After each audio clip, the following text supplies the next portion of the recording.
Assalamualaikum. My name is Michelle Tayyib and welcome to Gohar Publishers. Our motto is redefining the geography of education through digital resources for conceptual learning. और हम जो है वो पढ़ रहे हैं Gohar social studies जो कि है क्लास 5 के लिए। हम हैं चैप्टर नंबर 3 पे जो कि है स्टेट एंड गवर्नमेंट। तो आइए चलते हैं अपने लेक्चर की तरफ। जी हाँ, तो एक डायग्राम के ज़रिए भी जो है वो आपको बताया हुआ है कि किस तरह से डिवीज़न हुई हुई है। यहाँ पे पेशावर की डिवीज़न दिखाई हुई है, डिवीज़न पेशावर। नंबर 1 पे वो कहते हैं डिस्ट्रिक्ट ज़िला वो पेशावर है, तहसील पेशावर 1, यूनियन कौंसिल जो है वो उनका फ़कीराबाद है। For example in Peshawar division district Peshawar tehsil Peshawar 1 there are 25 union कौंसिल्स।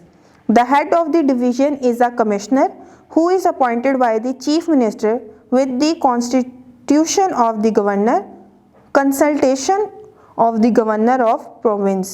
अच्छा जी, जो आपका जो सारी चीज़ें हैं डिवीज़न जिस तरह से हुई हुई है वो आपको बताई हुई है पेशावर के हवाले से। और इनका जो हेड है वो डिवाइड करता है और उसे कमिश्नर बोलते हैं।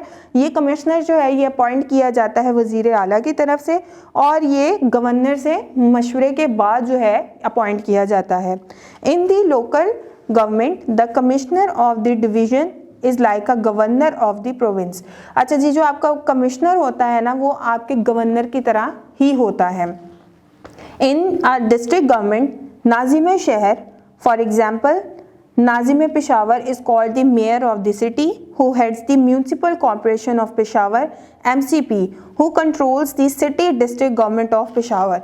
जिस तरह से आपके जो है वो बताया हुआ कि गवर्नर होते हैं जो कि आपके प्रोविंस को हेड कर रहे होते हैं, इसी तरह आपकी सिटीज़ को भी हेड किया जा रहा होता है और उन्हें हम मेयर बोलते हैं।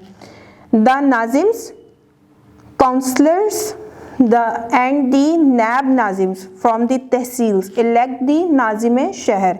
अच्छा जी, इनकी भी वोटिंग होती है और इनकी वोटिंग किस तरह से होती है कि नाइब नाजिम्स जो होते हैं जो कि तहसील से होते हैं और वो आपका नाजिम शहर जो है वो इलेक्ट करते हैं।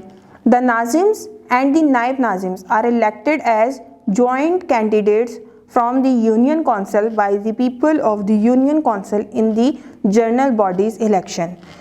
नेक्स्ट वो आपको कहता है city district government Peshawar. Activity आपको नीचे दी हुई है। Look at the flow charts of the 3 different government in a democratic country and try to understand the different levels of the government. Federal government होती है सबसे पहले, उसके नीचे जो है वो 3 आपके जो लोग हैं वो काम कर रहे होते हैं। उनमें कौन होता है? लेजिस्लेट होता है, यानी कि जो आपका कानून बनाने वाले तमाम इदारे हैं। आपके एडमिनिस्ट्रेटर्स होते हैं और नेक्स्ट आपकी होती है जुडिशरी। नेक्स्ट जो है वो आपके पास लेजिस्लेट में 2 चीज़ें होती हैं, पार्लियामेंट होता है, सेनेट होता है। नंबर 2 पे आपके पास जो एडमिनिस्ट्रेटर्स हैं उनमें आपके पास प्रेसिडेंट होता है, प्राइम मिनिस्टर होता है, फेडरल गवर्नमेंट फेडरल कैबिनेट होता है। जुडिशरी में आपके पास जो है वो सुप्रीम कोर्ट होता है। नंबर 2 पे वो आपको कहता है लेजिस्लेट। लेजिस्लेट में भी आपके पास 2 चीज़ें हैं, लोअर हाउस को हम नेशनल असेंबली कहते हैं, अपर हाउस को हम सेनेट बोलते हैं। लोअर हाउस यानी नेशनल असेंबली में भी 2 लोग होते हैं जिनको हम स्पीकर और डिप्टी स्पीकर बोलते हैं, और अपर हाउस यानी सेनेट में जो आपके हेड्स होते हैं उनको हम चेयरमैन और डिप्टी चेयरमैन के नाम से बुलाते हैं। नेक्स्ट वो आपको डायग्राम के ज़रिए बता रहा है कि प्रोविंशियल जो गवर्नमेंट होती है वो किस तरह से काम करती है। उसका चार्ट भी बिल्कुल सेम है। Legislate, executive, administrator, judiciary.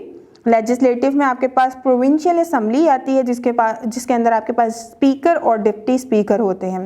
Number 2 administrator में आपके पास गवर्नर होते हैं, चीफ मिनिस्टर होते हैं, प्रोविंशियल कैबिनेट होता है और उसके बाद जो है ये फेडरल मिनिस्टर्स भी होते हैं इसके अंदर।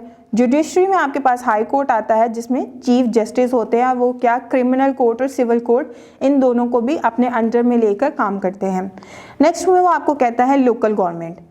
डिवीज़न होती है इसके अंदर सबसे पहले जिसके अंदर हेड जो है वो कमिश्नर कहलाता है। नंबर 2 पे वो कहता है डिस्ट्रिक्ट काउंसिल, हेड जो है वो ज़िला नाजिम यानी कि मेयर कहलाता है।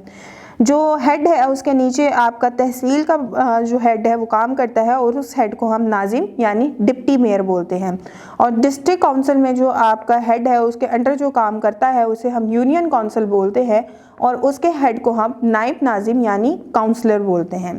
तो ये जो है ये चार्ट था, इसके ज़रिए भी आपको समझ आ गया होगा कि किस तरह से पूरी हायरार्की काम करती है।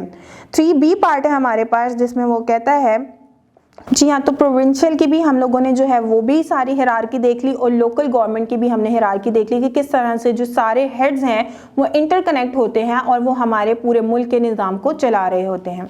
मैं उम्मीद करती हूँ कि आज का लेक्चर भी आपको अच्छे तरीके से समझ आ गया होगा। मिलते हैं अपनी नेक्स्ट वीडियो में, तब तक अपना बहुत सारा ख्याल रखिएगा। अल्लाह हाफिज़।